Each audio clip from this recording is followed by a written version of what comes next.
Kayo mga senator, mag-ingat kayo doon sa inyong pinagagawa. Kasi nanonood kami, televised nakikita namin. Gusto nyo ba ang taong bayan na mag-walkout sa inyo?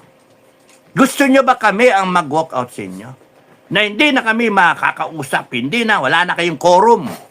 Yung taong bayan ng quorum, mag-walkout kami sa inyo, sa gobyerno, sa suporta namin sa inyo, lahat kayo, gobyerno, AFP, PNP, NBI.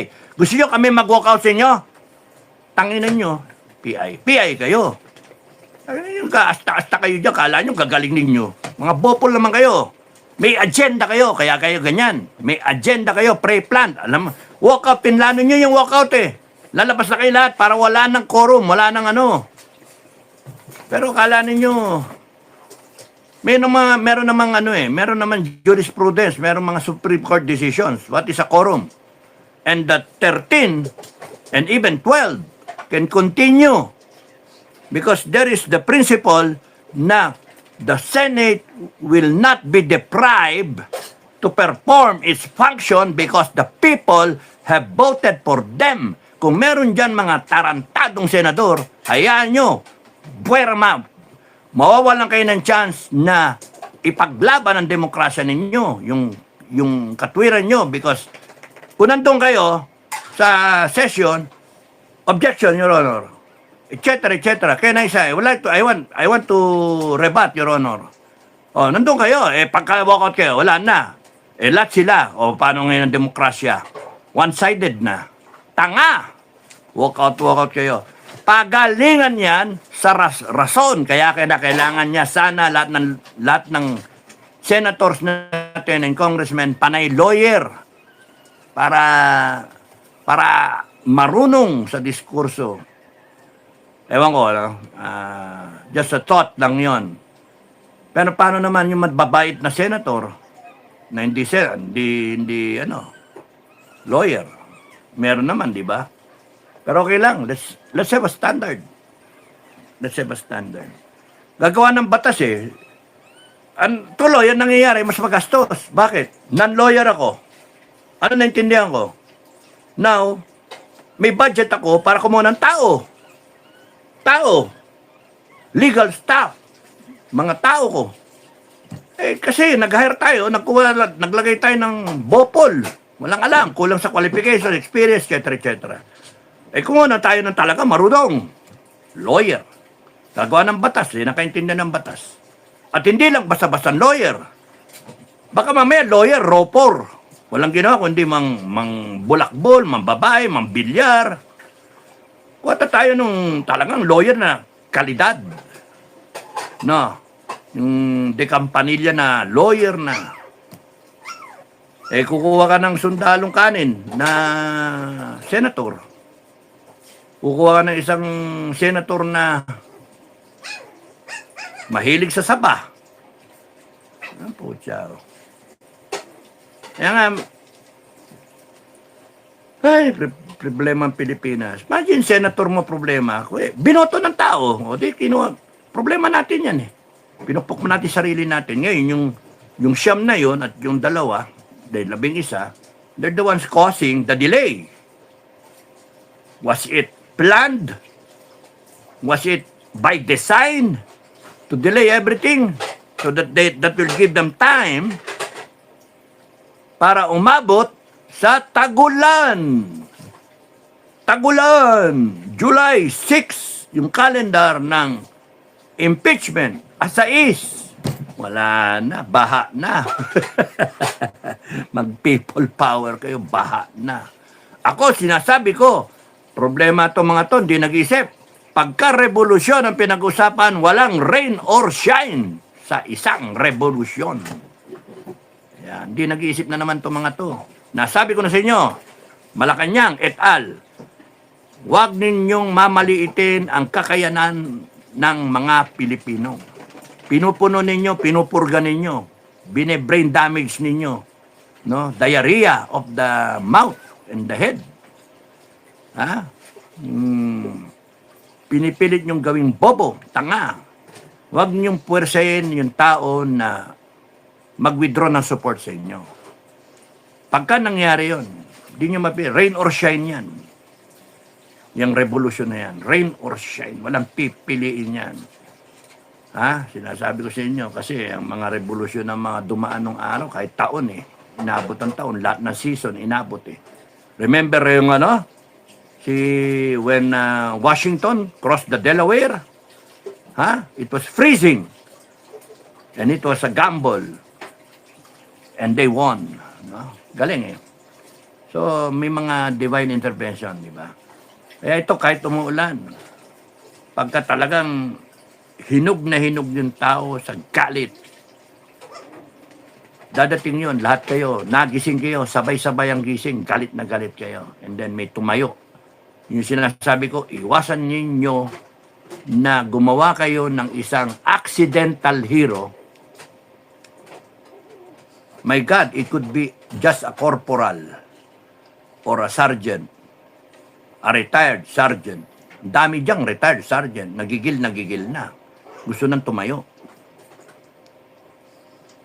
Mag-usap-usap yan. It could be the 18 Marines, the 18 plus yung 12, a platoon na magkaroon sila ng thinking ala Spartan, the Leonidas mindset. Ito, pagka nag-Leonidas mindset sila, no? Magkaroon sila ng 300 Spartans, 300 Filipinos, fully armed. What will you do? And then it will attract a lot of people to come out fully armed. Putang ina, yan na, sakit ng ulo nyo. Gumawa kayo na hero eh. Makausap nga yung 18 na yun. Attorney Baligod. Kwentuhan tayo. Kasama yung 18, yung 12. Kwentuhan tayo. Ano ba talaga? Kung kakasuhan ako ng mga yan, magagalit ako talaga. Pepersonalin ko sila. Nagsabi naman ako, kahit nag-iisa ako, tatayo ako. Sinasabi ko na nga, nagwa-warning na nga, do not make a hero out of a stupid son of a bitch. Do not make a hero out of that person. Dahil sa kagaguhan nyo, katangahan ninyo. Because ibahin nyo yung ugali ko. Patayin nyo ako, siguradong patay ako. Pero pagka nabuhay ako, personalin ko kayo.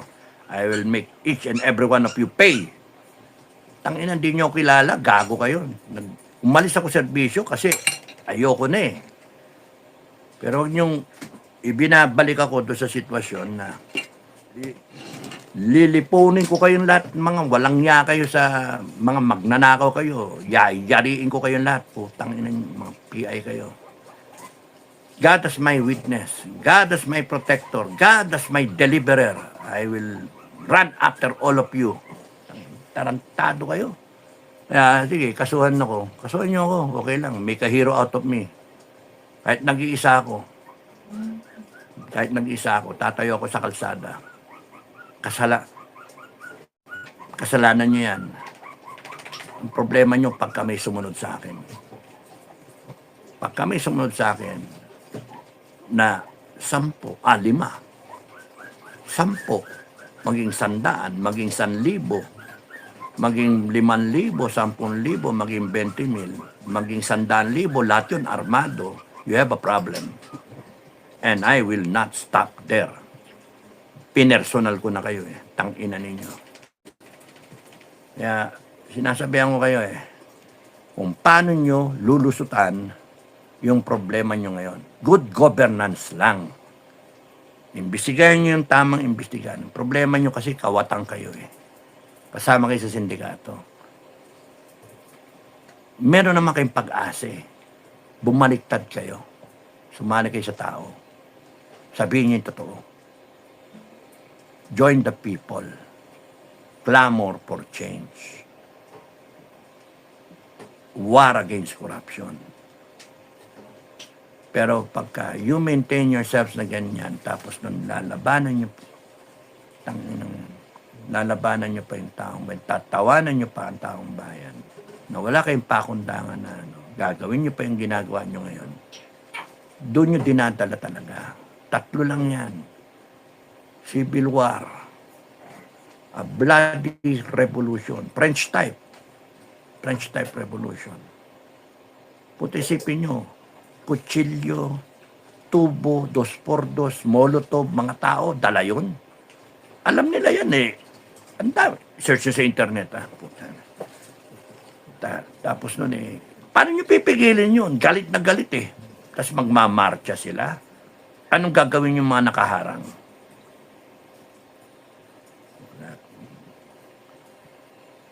And pagka umabot sa ganun, wala nang balikan yun. Kaya nga, pwede ba iwasan natin yung ganun? Pwede ba? Huwag kayong masyadong maporma, mayabang, at bastos sa taong bayan. Mga PI kayo. Naintindihan namin yung yung ginagawa ninyo eh. Buta kayo eh. Kasi na-expose kayo eh. May mga nagsabi, nagatid ng maleta kung kani-kaninong pangalan. Doon pa lang may problema na eh. Yung iba to senator. Kaya nga ganyan ngayon eh. Tapos, may majority, alaala nyo, hindi may impeach ang Inday Sara. So, pupwersahin ninyo, okay lang.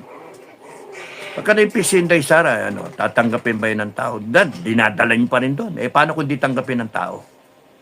O sige, good. In-impeach na si Inday Sara. Hindi pumayag ang tao. Tumayo ang tao para kay Inday. O paano ngayon? Dinadala nyo kasi sa sitwasyon na hindi kayo makaka-atras. I'm just concerned for your families. I'm concerned for... Iba sa inyo, kilala ko eh. Iba sa inyo. And I hate it na I will find myself na ako mismo ang aano sa inyo. There could be a way. Bumalik kayo sa Panginoon. Bumalik kayo sa taong bayan. Gawin niyo yung tama. Huwag yung ganyan.